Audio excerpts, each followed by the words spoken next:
Hi everyone, thank you for having us today. We are here with Project Survive. If you need any of our information, we have it all up here in this corner. Like I said, we are Project Survive. Our names are Riley and Collie.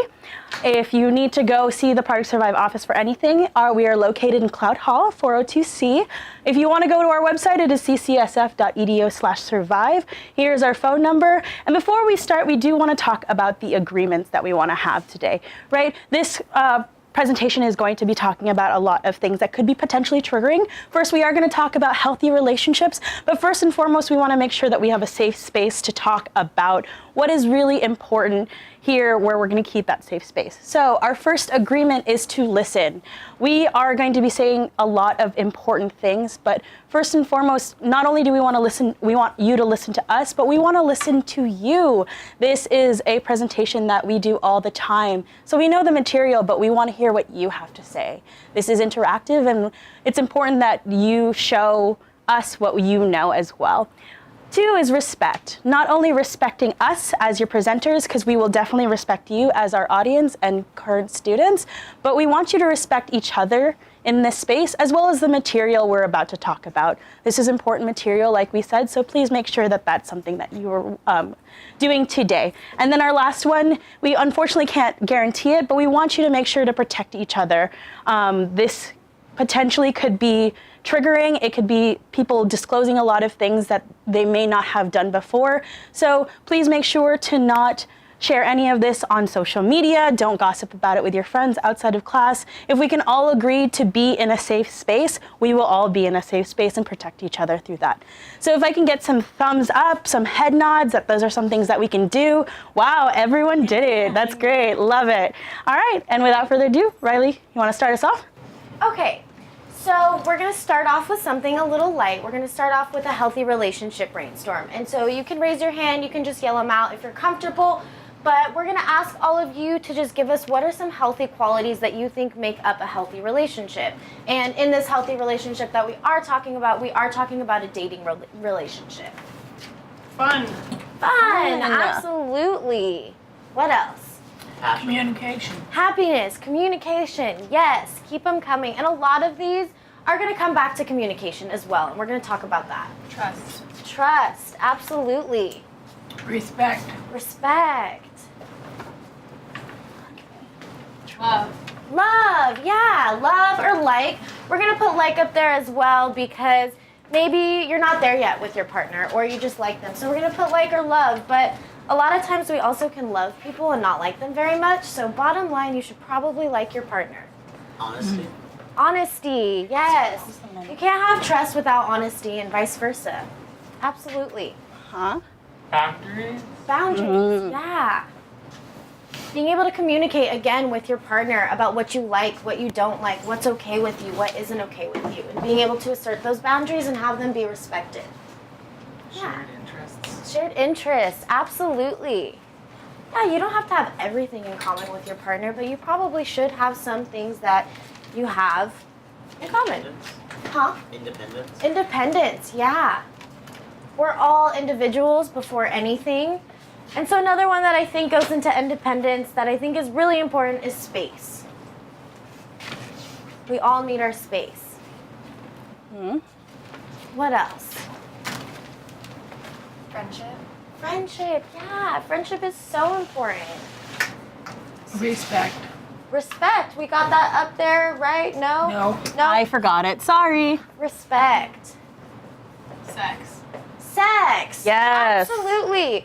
So the first thing that we do want to say is that sex is by no means required in a healthy relationship. You can absolutely have a healthy relationship without sex. But if sex is a part of your relationship, we want you to have good sex.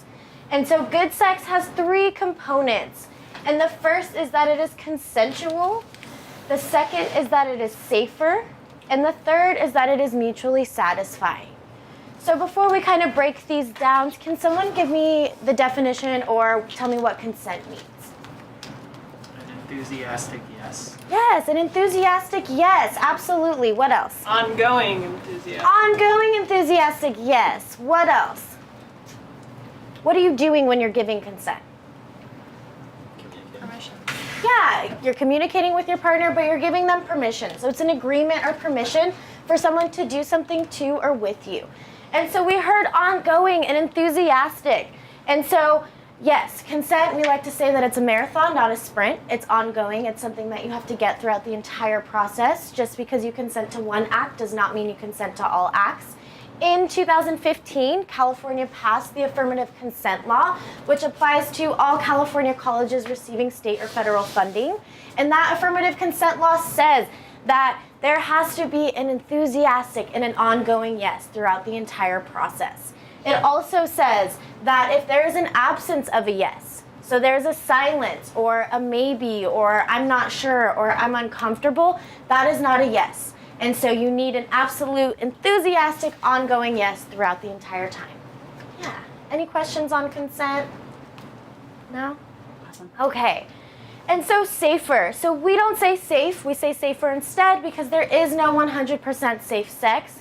And so when we're talking about safer, we're absolutely talking about condoms and barriers and birth control and things like that.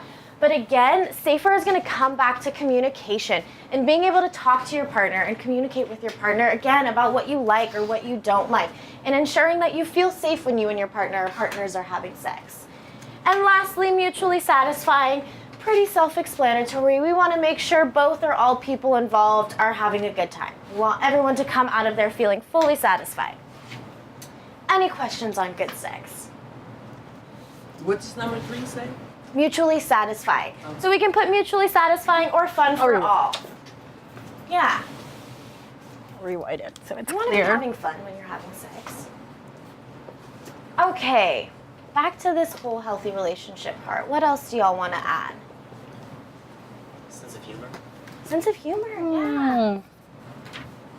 Do you think that you and your partner are going to agree with everything all the time? No. Do you think it's okay to disagree with your partner? Yes. Is it okay to have arguments? Yes. Yeah, absolutely. And so we're going to talk about healthy arguments. If you and your partner or partners aren't arguing at all, then that probably means that somebody's not being honest with how they're feeling. So arguments are important. And so healthy arguments also have 3 components like good sex. The first is that it is nonviolent. The second is that it is non-abusive. And the third is that it is non-frequent.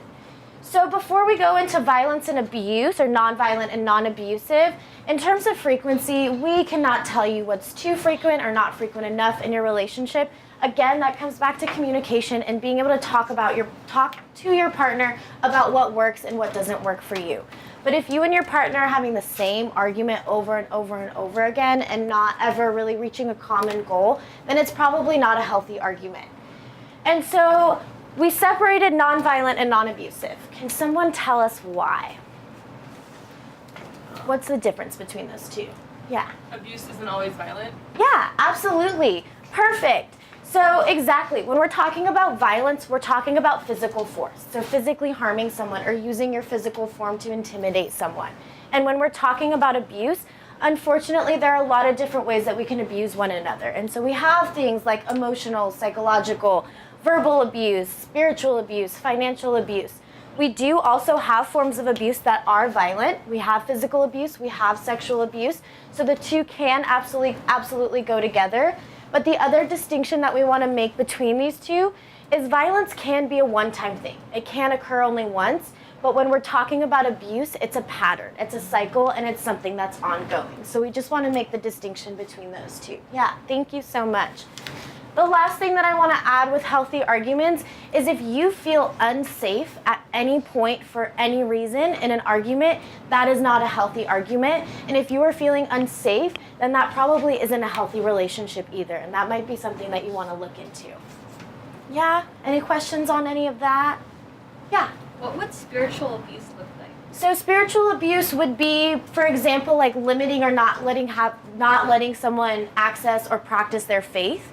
So, not allowing them to go to their church or temple or synagogue, or even practicing it in the home, or, maybe possibly an example of that would be like burning someone's Bible or things like that. And so just limiting someone's access and, right to practice their faith, whatever that might be. Yeah. Your mic.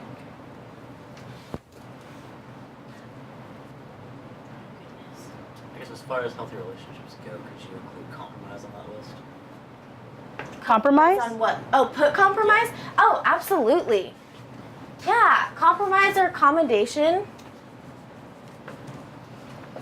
It's never going to be our way all the time. It's never going to be their way all the time. Absolutely. Yeah, and I just want to point out that when you're in a relationship, you're sharing space with someone, right? You're building with someone, and building with someone is not my way or the highway. So I think compromise is a really big cornerstone in that kind of relationship, of course. Thank you for that. Any other ones you want to add? Maybe shared responsibility. Yes, absolutely. Shared responsibility or shared accountability as well. Yeah, thank you.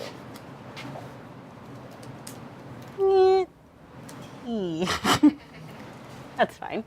I'm going to add my favorite one, which is equality. You don't ever want to feel like you have more power over your partner or your power has more power over you. Any ones you want to add? Let's see what is here. Independent space. I like quality time. I think that's really important. Having time with your partners to make sure that you're not just hanging out with your friends all the time or in a big group all the time, but really having that one-on-one connection, or just intimate connections with just your partners, so that you build on that vulnerability and that intimacy, and you can grow from that. I think that's really important. Quality time. What else? Any other ones? I like mutual support too. I think that's really important. Yeah, you don't want one person doing all the supporting and all the emotional labor all the time, but then when the time comes for that person to be supported, the other person doesn't show up. So yeah, that mutual support. And I think the last one I'll bring up is loyalty. Definitely. Yeah. And so loyalty comes up a lot. And so loyalty is really important. Loyalty or commitment. But the thing with loyalty is that loyalty can look a lot of different ways to a lot of different people and the different relationships that we have. So ultimately, what loyalty is made up of is communication. And so there's a lot of different relationships. So if you're in a monogamous relationship, you're in an exclusive relationship with that one person, loyalty might mean we only are with each other. We don't see other people, we don't kiss other people, we don't sleep with other people. But then there's other people who are in polyamorous relationships or open relationships where that loyalty is going to look different. And so it's important that you're able to communicate that with your partner and that you and your partner or partners are on the same page. Yeah. Any last ones? It's a great list. I'm just going to add, on top of shared interests, shared values as well. Yes. So, for example, if family is something that's really important to you, then you're probably going to want to find a partner who family is also important to. Things like that. Any last ones you want to add? That was my last one. We were on the same page. Are y'all happy with this heart? Yes. Does this look like a relationship you'd want to be in? Yeah, me too. Absolutely. Okay, so we do have limited space, but we will leave this up for the remainder of the presentation. We're going to refer back to it throughout the remainder of our presentation as well. And so this is our goal at Project Survive. We believe every single one of you deserves to have these healthy relationships. And if we can start by building and developing these healthy relationships, we can kind of avoid the rest of the things that we're going to talk about throughout the presentation. So yeah, if you want to take pictures of it later on, you're more than welcome to as well. So we're going to move on, and Kali is just going to talk to you a little bit about our philosophy.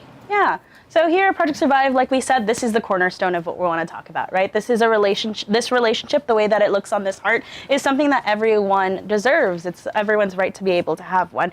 But the thing is that that doesn't happen all the time, and unfortunately, we have a lot of relationships that aren't that healthy. So here at Project Survive, we're here to talk about healthy relationships, but we are also here to talk about gendered and sexual violence. So for right now, I'm gonna give you a trigger warning to make sure that if this is something that is hard for you to hear or anything like that, please make sure to go outside, take a drink of water, take a little walk, or just take some time to yourself, because at the end of the day, we wanna make sure that you are safe and that you feel comfortable about the material, because if you don't feel safe, you're not going to listen to the material, right? So I just wanted to say that before we go into it. But right now, I'm going to talk about our philosophy here at Project Survive. And our philosophy here is that unfortunately, anyone can be abused. No matter their gender, their race, culture, ethnicity, social status, sexuality, religion, any of those things, unfortunately, those things can be utilized to abuse people, but they're not specific to any of those things. Anyone can be abused because of those things. It happens to rich people, it happens to poor people. But that being said, it is a gendered violence. So what we're talking about is social power and control, and that happens because our society is segregated in that way. Anyone with more social power can abuse it. Is it bad to have power? No, right? It's how you use that power that's really important. And unfortunately, in our society, men do have more power. This is a men's problem, right?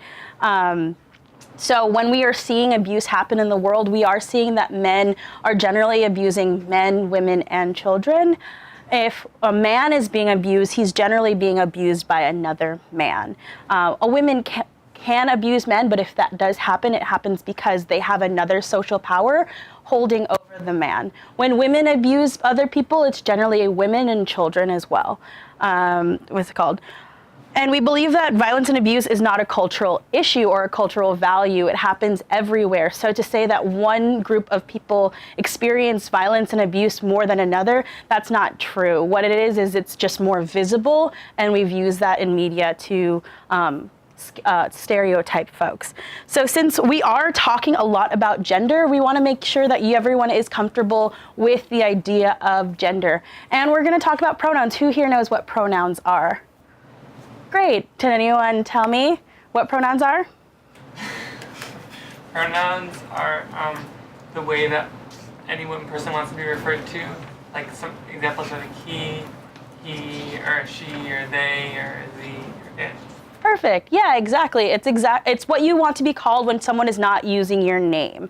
And for the purposes of our presentation now, I'm going to be sharing my pronouns, and so we'll write. Like I said at the beginning, my name is Kali, and I use they, them pronouns. And I'm Riley, and I use she, her, or they, them pronouns as well.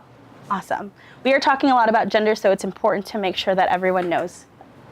Now we are going to hand out the packets here today. Thank you. There's a couple there. If you want to just pass those back for me, please. All right, so these are packets that we generally give out to everyone. Once you get yours, we want to make sure that everyone has all the material that they're supposed to have. So, is there any extra? Yeah, there needs to be one more back there. Then if there's extras, I can grab those. No extras? Is it perfect? No, there are extras. Oh, okay. Does everyone have a packet? Awesome. Okay, so if you have your packet, the first thing that you should have is this like lime green folded sheet that's talking about promoting healthy relationships, which is really, really important. You should also have a white half sheet called the Project Survive Evaluation. If you could just put that to the side, we will be using that at the end of our presentation. Then the next one you should have is this green mint colored sheet. This is your resource sheet. This has all of the resources in San Francisco for violence and sexual abuse. This is probably the most important thing that you will get today. If you do not take anything away from today, please just make sure that you keep this sheet, because statistically you may know someone or already know, or you will meet someone who will need this sheet. So it's very important that you do keep it. You should have a white sheet called What Do You Think? If you could just take that out and put it to the side. This is the next thing that we're going to be doing. The next one you should have is this yellow sheet saying, why does an abused person stay in an unhealthy relationship? We should have a blue sheet, how to help a friend in an abusive relationship. This buff colored one called nonviolent relationships.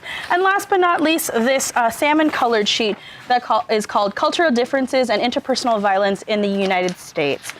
Is anyone missing any of those forms or sheets? No? All right, awesome. I guess we're gonna move on. I just cut it, right? Yeah. Oh, Oh, yeah, of course. okay. So we're gonna move on to our next activity. So that full white "What do you think?" survey. This page, go ahead and take this out and take a couple minutes to fill it out. It is not a test. You will not have to give this back to us. And you can do it by yourself, you can do it with the people around you, whatever you're more comfortable with. And in a couple minutes, we're gonna regroup and we're gonna talk about these. And if you have any questions on any of the language or the words or what any of these things mean, please feel free to come ask us as well, and we'll come around. This one doesn't have things. Is this something you were just? This is just the one. Okay. Cool.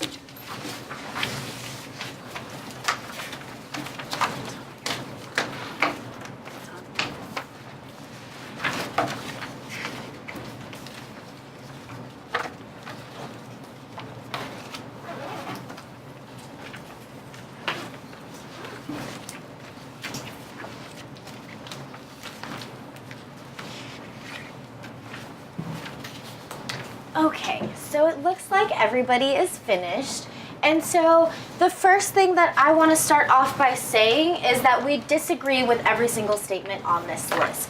If you mark don't know or agree, please do not feel bad because these are myths and stereotypes about rape, about sexual violence that society is teaching us. So these are the things we are learning.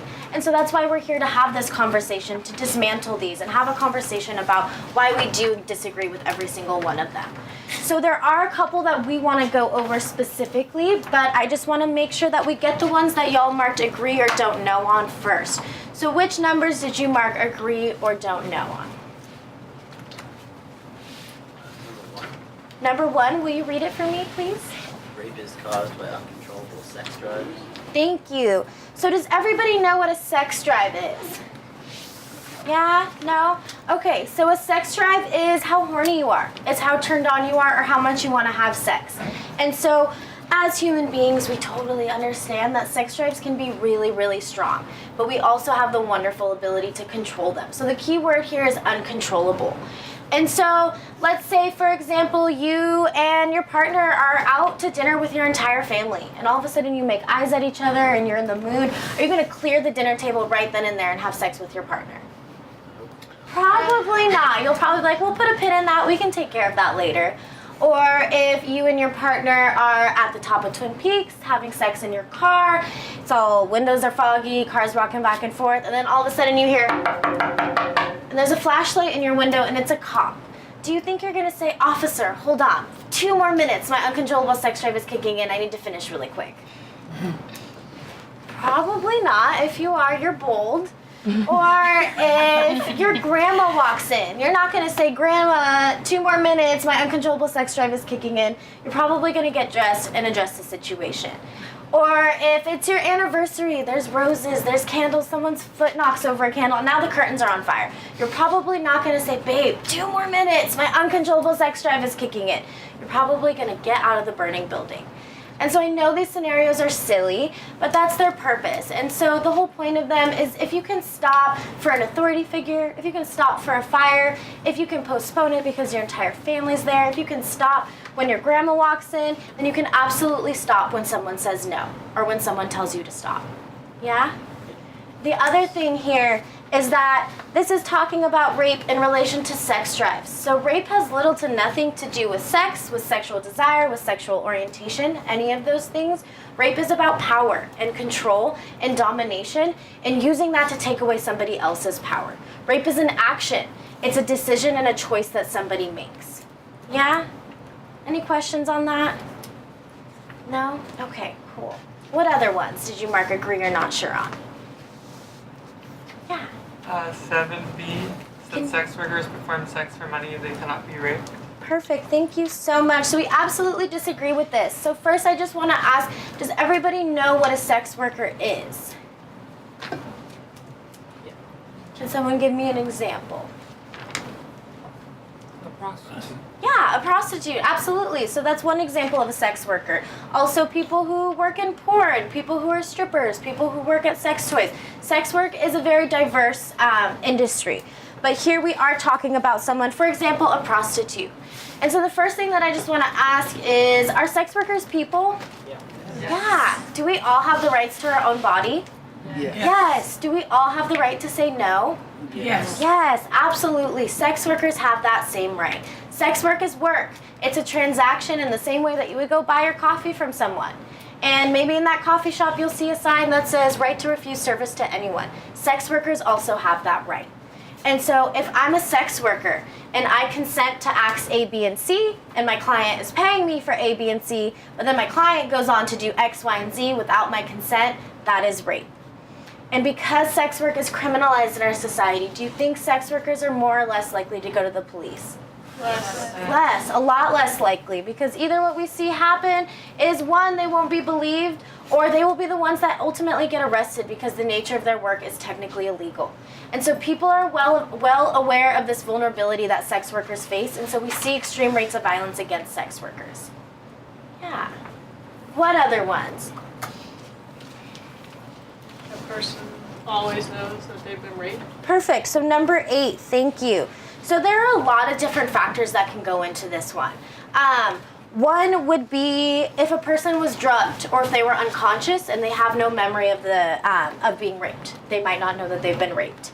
Another way that we can look at it is when we look at children, for example. Children are raped, children are abused, and children don't have the understanding or the language to name that what has happened to them is rape.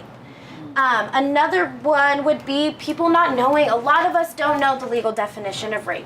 And so something might have happened to someone that they didn't constitute as rape when in fact it was. And so I will take this time to go over the legal definition of rape with y'all.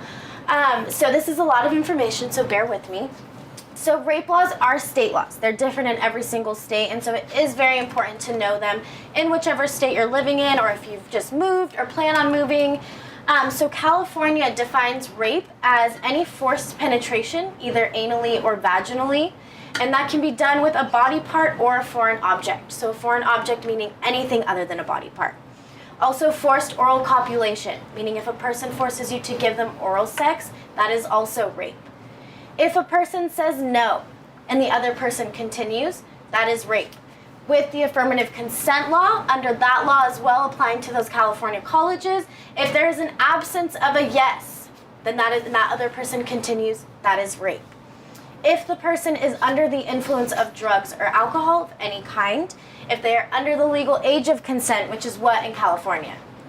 18, or in any other way unable to give consent, such as being unconscious or possibly having a medical disability that doesn't give them the full capacity to give their consent, that is also rape. And the last thing in the California rape law is if a person submits out of fear. So meaning they're threatened, their family's threatened, their job is threatened. So for example, a boss telling an employee that if that employee doesn't have sex with them, that they're gonna get fired. And so that employee goes ahead with it, are they actually giving their consent? No, not at all. Another way a person might submit out of fear is what we call coercion. And so coercion means ongoing and unreasonable pressure. So for example, if a person asks to have sex and that other person says no, but that person just keeps asking over and over and over again, it's what we call badgering. So pressuring them, asking until eventually that other person just gives in and says, fine. Are they actually giving their willing consent? No, absolutely not, because if they were, they would have said yes in the first place. Any questions on that? I know that was just a big chunk of information thrown at you. No? Okay. There are a couple, yeah. What about date rape? What do you mean? With just like a kind of gray area in regards to I was agreeing, was having fun, Yeah. I don't know. Yeah, that definitely goes into like the idea that if you are on a date with someone, you've already said that you like them and that you want to spend time with them, right? But that just because you are dating someone does not mean that you've consented to sex, right? And that we know that consent is an ongoing process too. Just like when we were talking about sex work, we can consent to A, B, or C, but if someone starts doing X, Y, and Z, that is no longer consent, right? So if we are on a date and then so get date raped, that is that is insinuating that we didn't want to have sex in the first place. I think it feels gray because you're like, well, I feel like sex is supposed to happen on a date, right? But you are allowed to say no at any given time. So if there was sex happening and you did not want sex to happen, that is definitely rape. Does that answer your question? Yeah, and thank you so much, Collie. And another thing that goes into consent is consent can be taken back at any time for any reason. So what are some reasons, really quickly, why someone might take their consent back? Feel uncomfortable. Yeah, they're uncomfortable, maybe physically uncomfortable, maybe emotionally uncomfortable. What else? They're not enjoying it. Yeah, they're not having fun. That is not mutually satisfying sex. Absolutely. Maybe this person has experienced sexual violence before and they're having a flashback. Maybe the person took their shoes off and their feet smell and they're no longer in the mood. That is also a completely valid reason to take your consent back. No matter the reason and no matter what happens, you are the only person that can give and take back your own consent, and that needs to be respected no matter what. Yeah? Okay, there are a couple more that we want to make sure we go over, but again, I want to make sure we get all the ones that y'all marked agree or not sure on or don't know. Okay, back to 7. So we did 7B. So 7A, it is okay for a husband to rape his wife. So we absolutely disagree with this statement, no. But unfortunately, it was not until 93 that all 50 states outlawed a husband being able to rape his wife. In 93, how many of y'all were born before, during, or in 93? Okay, that's like half of the room. Absolutely. So in our lifetimes, this was still legal. And so, again, it is never okay for anybody to rape anybody, no matter the relationship with that person, no matter the circumstances. Yeah? Okay. I do want to go over 3A and 3B. So most rape victims are raped by strangers. So 73 to 75% of the time, this one is not true. 73 to 75% of the time when a person is raped, they will be raped by someone they know. It's what we call an acquaintance rape. And so 3 out of 4 times. We do want to absolutely acknowledge that stranger rape can and does happen. It does, and we do want to acknowledge that. But 3 out of 4 times when a person is raped, they will know their rapist. And so an acquaintance can be a partner or an ex-partner. It could be a classmate, a coworker. It could be someone you play sports with, things like that. But an acquaintance also doesn't have to be someone you know extremely well. An acquaintance could be someone that you buy your coffee from every single day, or someone that you take the same bus with and you have your morning chit-chat with every single day. 73 to 75% of the time, it's going to be someone who has access to you and can take advantage of those vulnerabilities. And then that goes along with 3B. Most stalking victims are stalked by strangers. This isn't true. 66% of women who report stalking report being stalked by a former or current partner, and 41% of men who report being stalked by a current or former partner as well. So again, it's a lot more likely for these things to happen by someone who we know and who we trust, and they're taking advantage of that. Yeah. Okay, number 4, most rapes are reported to the police. Rape is the most underreported crime out of any crime out there. And so we see only about 33 to 35% of rapes are ever reported. So all of these statistics that we're providing you and the research that we have on these issues is only from those 33 to 35%. So that's really important to acknowledge. Number 6, most people are raped by someone from a different race, culture, or ethnicity than their own. So we see this one in the media a lot, and historically and politically, this one has been used to target poor and working class men of color. And so this is not true. 80 to 90% of the time when a person is raped, they will be raped by someone from their same race, culture, or ethnicity. The only community and culture that this is not true for is for Native American and Indigenous women. And 86% of the time, when a Native woman is raped, she is raped by someone who is non-Native. The other times that we do see those racial or cultural lines crossed is during times of war and slavery and genocide and colonization, where rape is used as a weapon. Any questions on that? No? I do also just want to acknowledge number 5. Men cannot be raped. They do not have to be concerned about it. I always take the time to point this one out because There's an even bigger stigma for male rape victims, and I think it's really important that we acknowledge that. And in terms of reporting, men only report at about a 10% rate, and so there's other issues there as well.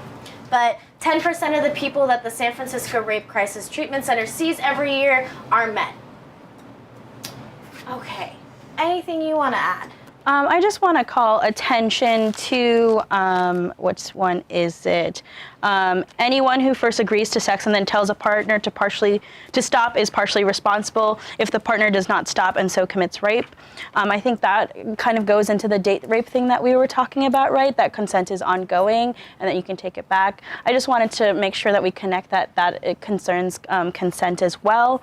11, just to point out that queer folks are not saved from abuse. Like we said at the beginning when we were talking about our philosophy, that no one, like everyone can be abused. And unfortunately we see that in LGBTQ and just queer relationships in general, it's at the same rate as straight relationships. So there's no disconnect from that.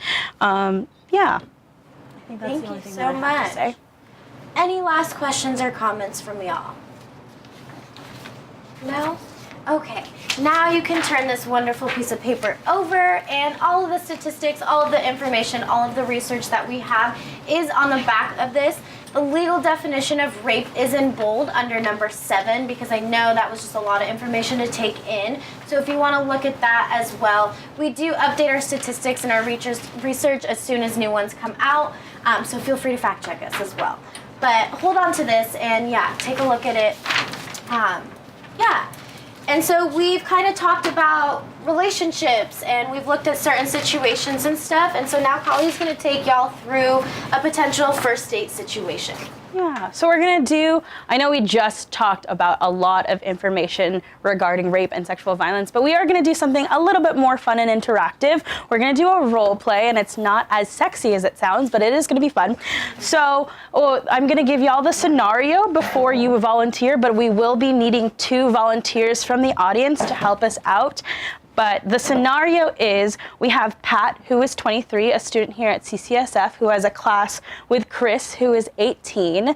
They are enjoying each other in the class, and Pat decides to ask Chris out on a date. So they decide to go on a date for a dinner and a movie. Pat has paid for dinner, but it's kind of early, so they decide to go drive up to Twin Peaks and, you know, hang out in the car together at night. So, does anyone want to volunteer for either of these roles? Yeah? All right, awesome. Thank you so much. Do we have another partner? Yay, perfect. Wonderful. All right, thank you so much for volunteering. You can pick whichever. Names and ages on the board. Okay, Pat's and the drivers are. Yeah, so whoever wants to be Pat, the 23-year-old, can be right here. This is Chris, the 18-year-old. If you could please read your cards. So these are all your objectives, and this is your main objective here in bold, okay? Here is your main objective here in bold, okay? Yeah, I know. You are allowed to be as aggressive as you want to be, but just make sure that there is no physical touching here. And we are going to be using your own personal pronouns. So what pronouns do you use? She and they. She and they pronouns? Okay, perfect. And then which pronouns do you use? I use they. They, them? All right, perfect. Wonderful. All right, so you are sitting in a car at Twin Peaks. It's a full moon. And action. Ooh, it's a full moon. Isn't this moon beautiful? Yeah, it's really nice. Yeah. Oh, did you like dinner and the movie? Yes, the scallops were wonderful. It's been really nice to hang out with you. Yeah. Do you want to hang out a little longer? This is really romantic, and I'd like to spend some time with you. I don't know. It's fun to hang out with you. Well, yeah, I bought you dinner and movie, so there's some fun. You want to find out what else is fun right now? What do you mean? Well, we're alone right now, and it's nighttime, so I have some time, and do you have to go home right away? I don't know. I guess not. But Cool. I don't really know if I want to do what I think you're implying. What do you think that To like make out or something, or other things. Mm-hmm. Okay. That's cool. I get that. Alright. That's okay. I can take you home, I guess. All right. Thank you. And scene. Yes. No worries. It's totally okay to laugh. It like helps Sorry. dissipate all the awkwardness because you know this is a very interesting situation. But thank you so much for volunteering. Please stay in your seats. So, Chris, how was that for you as Chris in character? How do you feel? I feel very uncomfortable. Understood, right? Like I want to run out of the car. Yes, that is a very real feeling that people feel in this situation. Understood. And then Pat, how do you feel in this situation? As Pat? Yes, as Pat in character. A little rejected and disappointed, Mm-hmm. I guess. Yeah, those are definitely real feelings, right? All right, now let's wash these characters off of you. Yes, you can do a little shake. Yes, it's a hard situation. So, what was your real name? Micah. Micah. Okay, how was it playing Chris?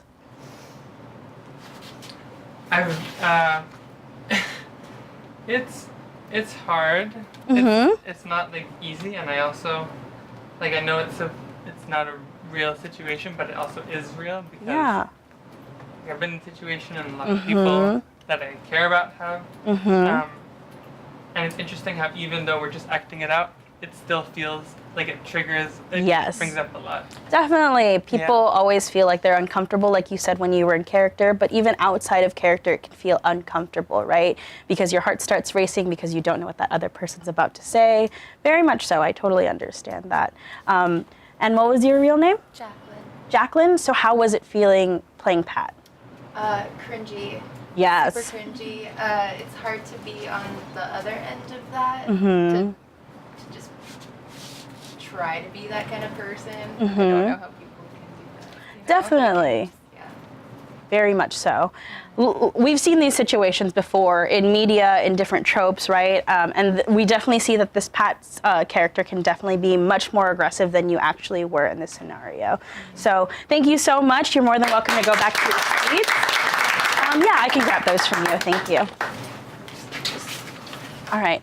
So, like I said, this could have been so much worse than it actually was, right? We had a Pat today that was very kind and was saying that, oh, if you don't want to, do more things, it's okay, I can take you home.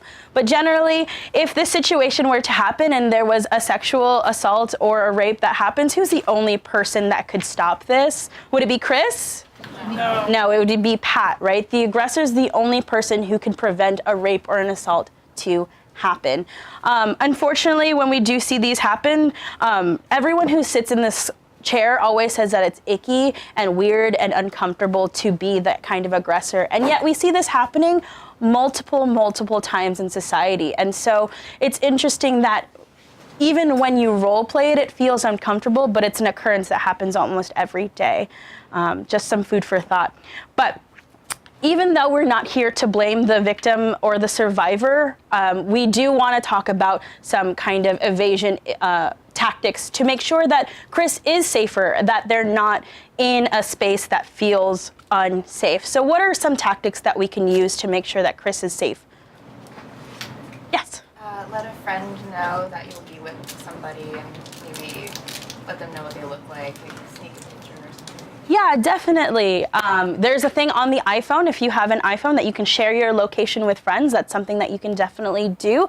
If you are meeting a date from Tinder or OkCupid or any of these like dating apps, you can take a picture of their profile, send it to a friend. What else are some tactics that we have? Yeah. Try not to go to a secluded place. Yes. Definitely, definitely. Especially if that's not someone you know very well. Maybe perhaps on the first date, keep it somewhere where that's public, right? I mean, they definitely went to dinner, they went to a movie, but then they went to a third location that was secluded. And Twin Peaks is not very accessible, right? It's pretty high up there. If you don't have your own car, not a lot of buses go there, there's not a lot of people there. So maybe having a way to have your own transportation. Go to a place that has a lot of bus stops, or call a Lyft, or any of those things. Did you have another one? Double dating. Yes, double dating is great. Double date so you can get to know this person in a place that's safer rather than going into the immediate, we're gonna hang out just you and me, right? Any others? Could Chris have a weapon? Okay, so weapons. What kind of weapons are you thinking of? Like a knife? A knife? Okay. Here at Project Survive, we actually say that having weapons, unless you are completely trained to use them, is not something that would be really great to have in a situation like this. Say, for example, that you have pepper spray, and this was in the situation. Everyone's in the car, right? And then it gets really aggressive, and Chris gets their pepper spray and sprays Pat. What happens to that pepper spray in this enclosed space? Does it just go into Pat's eyes? No, it goes into Chris's eyes, right? And so, unfortunately, that happens, and now you cannot escape because you also cannot see. With knives, particularly, if you don't know how to use it, there is a possibility that that knife can get knocked out of your hand, and then your aggressor can now access it. Now you've created a more dangerous situation than you were before.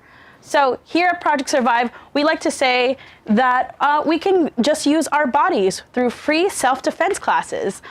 We have free classes of self-defense with Janet G here on campus. It is every Saturday. There are 2 sections, and Janet G is amazing. What she does is she teaches you how to evade danger and also use your body as a way to protect yourself. Your body is the only thing that can't be taken away from you when you're being attacked because it is yours. So I think that's really important. If you would like some flyers, we do not have them right now, but we can pass them out, or you can take a picture of this, and that would be great. Sometimes we have flyers, and if we did, we would pass them out to you at this point in time. All right, any other questions or tactics? Yes? I want to add, sometimes it's awkward, but setting a boundary maybe at the beginning of the date, or even Definitely. I just want to get to know you. I have zero interest in getting physical. Here's where I'm at, or maybe that's possible. Because the feelings of rejection maybe could be lessened. Definitely. They have that adds up. Not that it's required or that they're owed that, but it's kind of nice.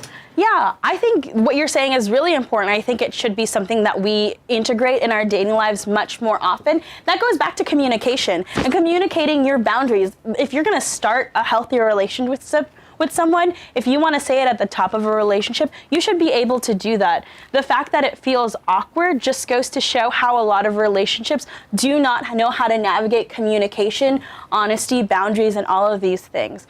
There's a lot of talk in dating that you trap someone, or you're just trying to make sure that they get, you're showing their best selves first, but showing your best selves does not mean having to lie. There's honesty there. And if you communicate those at the beginning, I think you could make a really great relationship. Yeah? Thank you for that tip. Any others? All right, awesome. I think we're gonna move on. Yeah. Just one more thing that I want to add is there's a reason why we call these risk reduction tips rather than prevention tips, because the only person who can actually prevent rape from happening, like Kali said, is the rapist or the potential rapist. And so it's important to know, though, that a person can do every single risk reduction tip in the book. They can do every single thing right, they can do every single thing wrong, and still be raped, and it's still not their fault. And so again, we want to really practice always holding the rapist accountable and never placing the blame on our victim or survivor, no matter the circumstances. So what we like to say at Project Survive, so we're going to say it first, and then we're going to have y'all repeat it back to us, okay? So wherever I go, whatever I do. No, okay. Oh, I see. Yeah. I got it. All right. Okay, wherever I go, Wherever I go, whatever I do, whatever I do, yes means yes, yes means yes, and no means no. And no means no. Perfect. All right, y'all. Thank you so much. Thank you for leading that, Kali. Okay, so before we move on into our next thing, take out that what do you think survey again. And let's look at number 12. Can I have somebody read me number 12? A person who is beaten or abused must like it or need it, otherwise that person would leave the relationship. Thank you so much. So we absolutely disagree with this statement. But now we're going to do another brainstorm, and we're all going to dismantle this myth right here and right now. And so we're going to talk about why does an abused person stay? And so if you want your little cheat sheet in your packet, that yellow sheet that says how to help why does an abused person stay in an unhealthy relationship, you can follow along with that as well. So you don't have to raise your hand, you can just yell them out again, but what are some reasons why you think an abused person might stay in that relationship? Fear. Fear, absolutely. Fear is probably one of the biggest ones. What else? Economical reasons, like Yeah. housing. Yeah, money or housing, shelter, absolutely. Financial dependence, Nowhere to go. nowhere else to go. Absolutely. What else? Threatened. Threats, yeah. They're being threatened or there's going to be ongoing threats. Children, like no daycare, well not daycare, but they don't have a way to take care of their children and move them into like a different environment, so they just stay. Yeah, Safe. absolutely. Thank you so much. So children, we're also going to put pets as well. Or maybe if the abused person says they're going to leave that relationship and their abusive partner says, well, then I'm not going to let you see your kids anymore. Or I'm going to hurt your pet. Things like that. What else? Maybe there's like an immigration issue or one person's citizen, there's not. Yeah, absolutely. Immigration status is a huge one. One element to this would be not being able to access resources in the same way. Or, for example, maybe even your abuser is the person who is undocumented, for example, and while you want to get out of that relationship, that doesn't necessarily mean you want that person deported. And so there are a lot of different things that go into immigration status as well. And so we do have 3 visas with immigration status, and they are on that green resource list. So we have the U visa, we have the T visa, and we have VAWA, Violence Against Women's Act. And so these visas absolutely do still exist. We are not lawyers, unfortunately, so we can't tell you the status or how easily accessible these are. So if you do have any more questions about any of those visas, on the back of that green resource sheet under related services is the immigration assistance line. And so if you want to take a look at that as well or call them, yeah, lack of resources or lack of information, not even knowing that these resources exist. Guilt. Guilt, absolutely. Guilt or self-blame. Yeah, that's a really powerful one. Not enough support.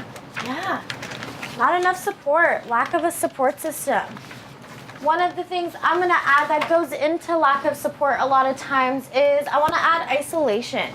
And so isolation is probably one of the first red flags of someone's abusive behavior. And so what abusers will do a lot of the times is isolate that person from their friends, from their family, saying things like, they don't support our relationship. No one's ever gonna love you the way that I love you. And so eventually that abused person is completely dependent on their abuser. Yeah. Shame. Shame. Shame or embarrassment. Yeah. When we're experiencing these issues, shame is a huge thing. Even as we're talking about them in this room, there's still a lot of stigma about coming out about these issues. Yeah. Hope for change. Hope for change. Absolutely. Yeah. What about love? Love? Yeah. So really quick, just on hope for change, we are going to talk a little bit more about it in our next activity. But yeah, those false promises, those false apologies that are made, or people promising that they are going to change, but even thinking that we can change those people, or that you can fix them, or that you can heal them. Yeah. And so love. And so we put love in quotes, and we're going to talk about that in a little as well.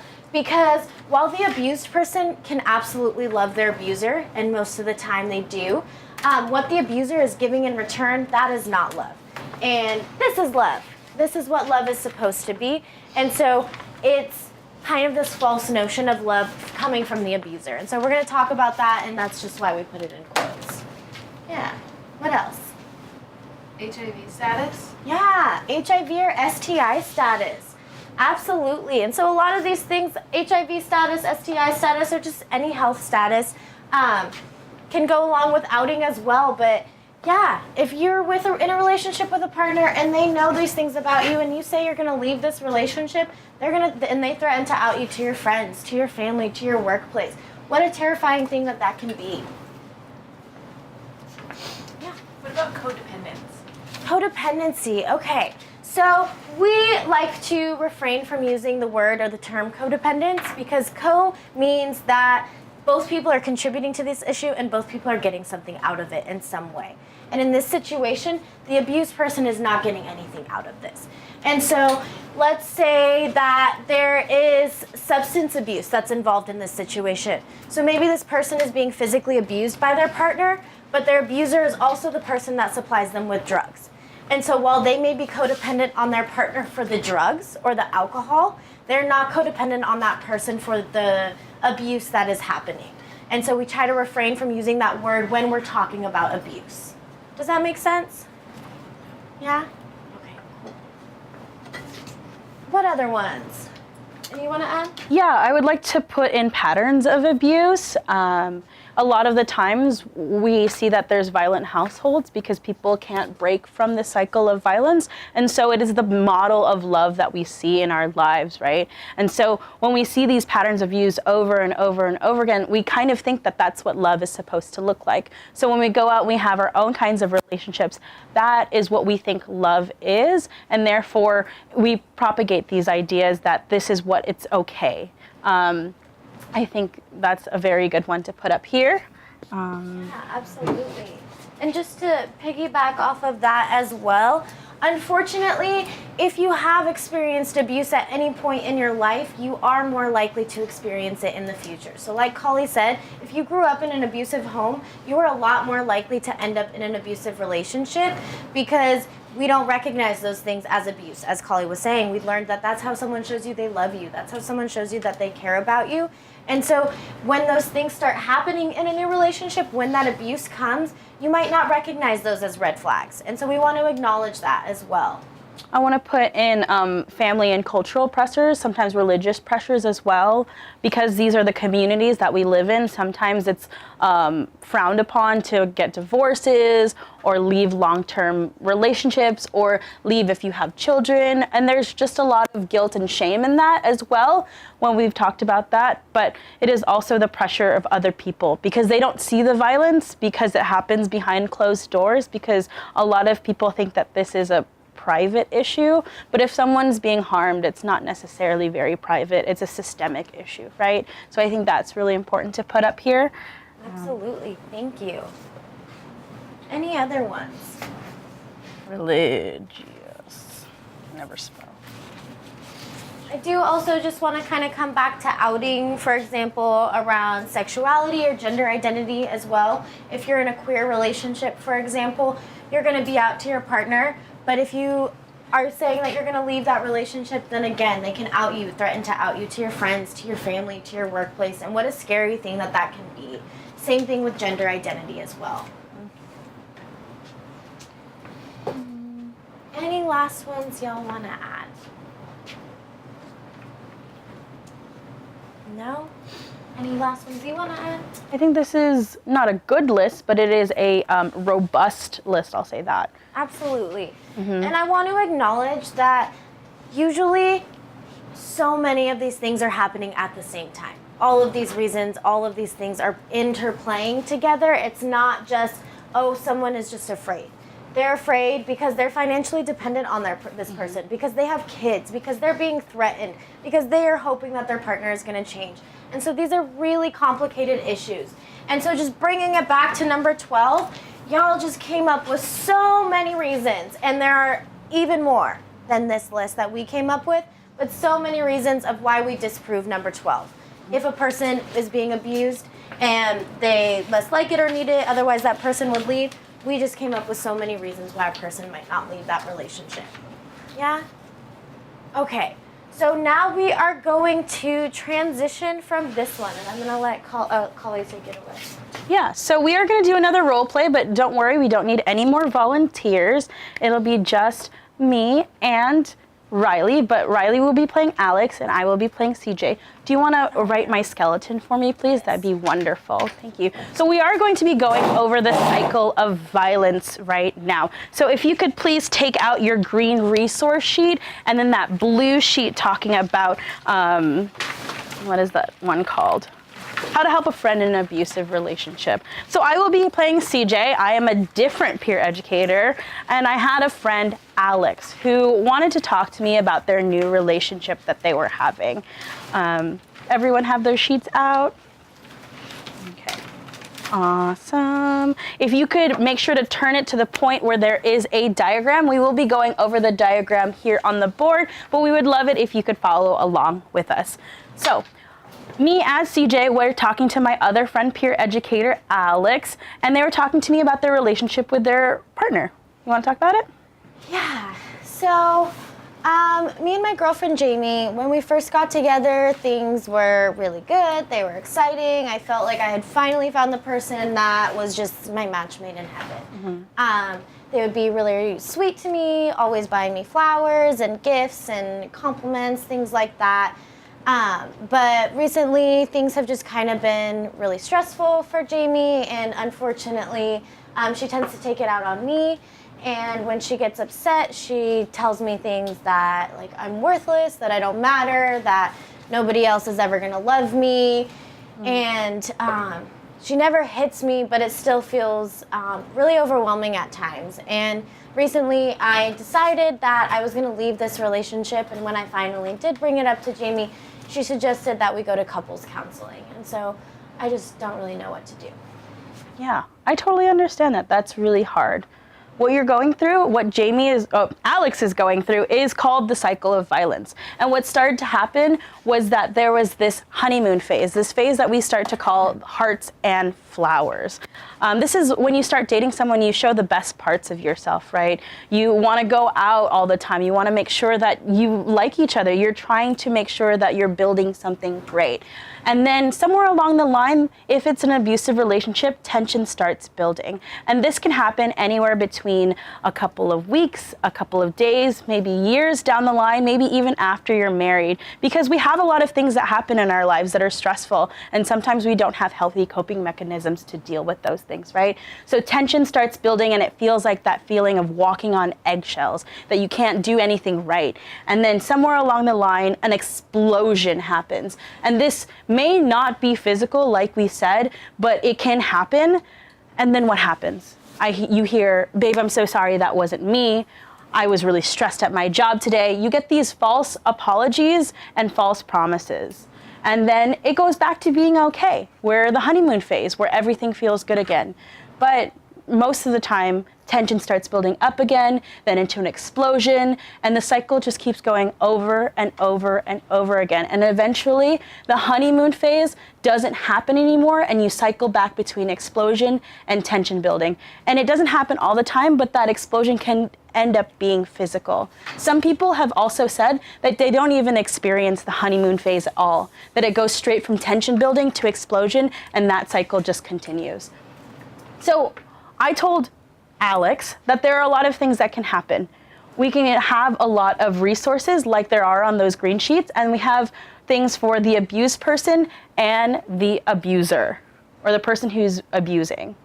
And so for the abused person, there's a lot of things that we like to say, but the first thing is to have a safety plan, to have a go bag, to have all your documents. Like we've said before multiple times in this presentation, it is never the abused person's fault, but we do want to encourage the idea of having your resources because autonomy is super important in getting away.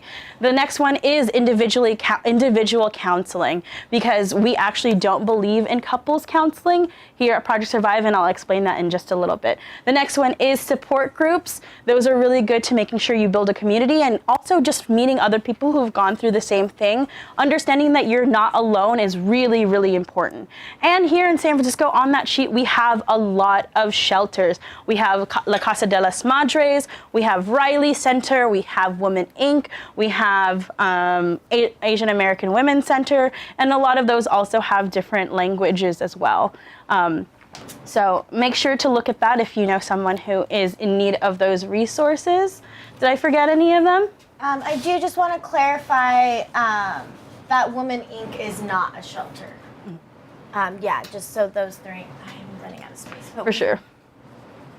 And then some other organizations that we have are POCOV, which is Latino Services, and CUAV, Community United Against Violence, which is LGBTQ services. Yeah. And then for the person who is abusing or the abuser, we also have batter intervention programs, which is 18 to, sometimes they're most of the time, 12 to 18 months. Sorry, 12 to 18 months. I switched the 2 and the 1. So in batter intervention programs, generally they are court mandated because it is a learned pattern and that you can't just unlearn that overnight. It's not like traffic school where you can take it for a couple of weeks and then be cured, right? It's what it does is it recalibrates the way that someone thinks about the relationships that they're having so that we can also get to this kind of goal. What they do in batter intervention programs is the mirror effect, where they have people share their stories, other batterers, so that they can hear the stories of one of them and recognize that those are things that they also do in themselves, and those are things that are not healthy or they're just not healthy, right? We also have SWAP Prep. We have Men in Progress at Glide. We have POCOV and CUAV as well for the abuser. And one thing I do want to say about the person who is the abuser is there's only one person, they're the only people who can decide to stop being a batterer and stop abusing. So that's very important to say, because batterers intervention programs can be court mandated, but they won't be effective unless they decide that they want to change.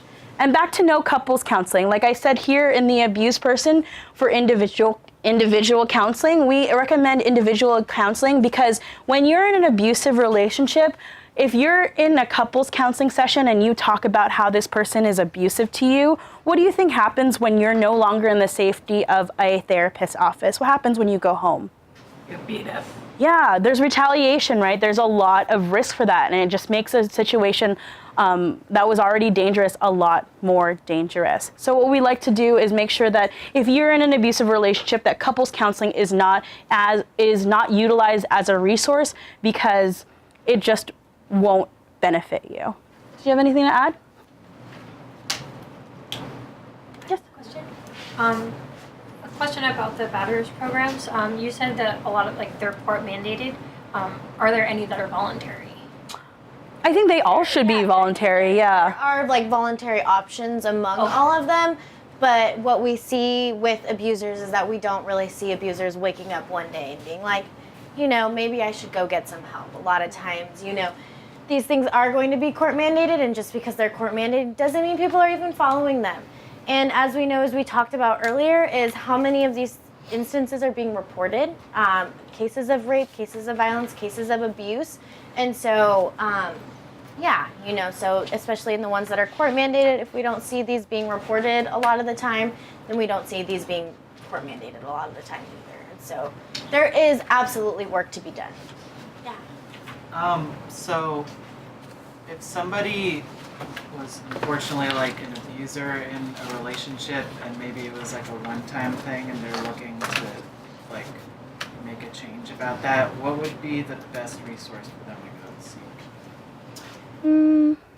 I definitely think all of these things are case-by-case things. None of us experience abuse in the same way. And so what works for one person might not necessarily work for another person. But I think definitely looking into these batter intervention programs, looking into individual therapy as well on top of these batter intervention programs, and kind of going through, like we said, the batter intervention program, like POCOV is specific, Latino services, and so that might work for that demographic of people. Or CUAV, Community United Against Violence, is LGBTQ services, and so these different batter intervention programs are going to be different for each person.